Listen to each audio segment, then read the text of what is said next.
মধ্যরাতের আগুনে পুড়ছে সচিবালয়ের ৭ নম্বর ভবন, যেখানে অর্থ, ক্রীড়া, সড়ক, স্থানীয় সরকার ও টেলি যোগাযোগের মতো মন্ত্রণালয়গুলো রয়েছে।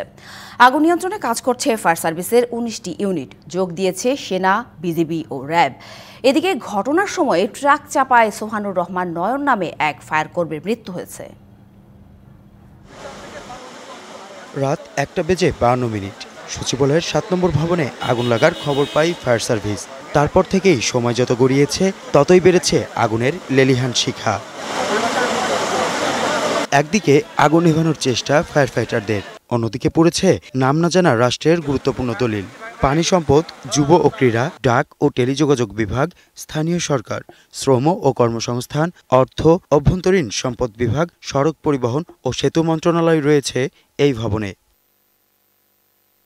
আগুন লাগার ঘটনা শুনে ঢাকার বিভিন্ন এলাকা থেকে সচিবালয়ের সামনে জড়ো হয়েছিলেন উৎসাহী মানুষেরা। তাদের দাবি, মধ্যরাতে সচিবালয়ের মতো জায়গায় আগুন লাগার ঘটনা স্বাভাবিক নয়। বা সরকারি হলে একটা রুমে লাগবে, কিন্তু একটা বিল্ডিং, এই বিল্ডিংটা মিনিমাম কমসে কম ৫০০ ফিট লম্বা হইব। তাহলে ৫০০ ফিট বিল্ডিংটা লম্বা, এই মাথা থেকে ও মাথা আগুন, এইটা কিভাবে সম্ভব? পরিকল্পিতভাবে এই আগুন লাগানো হয়েছে।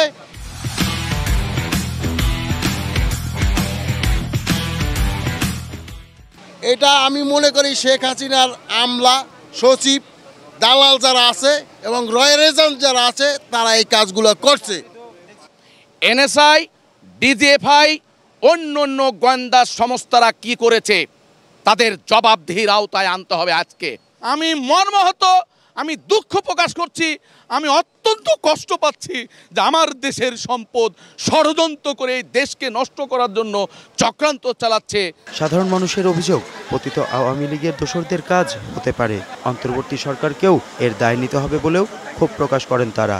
আমি দায়টা আওয়ামী লীগ স্বৈরাচার শেখ হাসিনাকে দিতে চাই এবং অন্তর্বর্তীকালীন সরকারকেও দিতে চাই।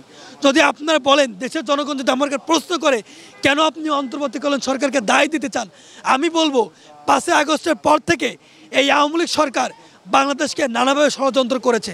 তাহলে এই অন্তর্বর্তীকালীন সরকারের উচিত ছিল যে সচিবালয় নিয়ে তাদের ষড়যন্ত্র করতে পারে। যে সকল আওয়ামী লীগের দোসররা বসে রয়েছে, তাদেরকে অপারেশন করেছে, করে নাই, তাদের নিয়ে রাষ্ট্র পরিচালনা করছে।